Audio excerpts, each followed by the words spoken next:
মৃত্যু তোমার চোখের নড়াচড়া বন্ধ করে দিবে। মৃত্যু তোমার কানের শ্রবণ শক্তি স্তব্ধ করে দিবে। মৃত্যু তোমার ঠোঁটের নড়াচড়া বন্ধ করে দিবে। মৃত্যু তোমার জবানের শব্দ উচ্চারণ আওয়াজ বন্ধ করে দিবে। মৃত্যু তোমাকে তোমার কণ্ঠস্বর স্তব্ধ করে দিবে। মৃত্যু তোমার জিহ্বার সব স্বাদ বিনষ্ট করে দিবে। অচিরেই রূহ চলে যাবে, আর কিছুই থাকবে না তোমার।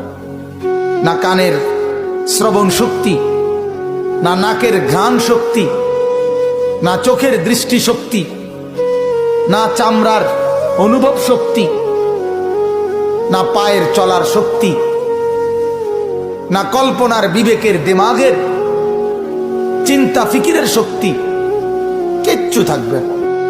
আল্লাহর নবী এটাই বলছেন, সব কিছু নষ্ট করে দেয়, মিনিটে স্তব্ধ করে দেয় যেই জিনিস, সেই মৃত্যুকে বারবার স্মরণ করো, বারবার স্মরণ করো, বারবার স্মরণ করো।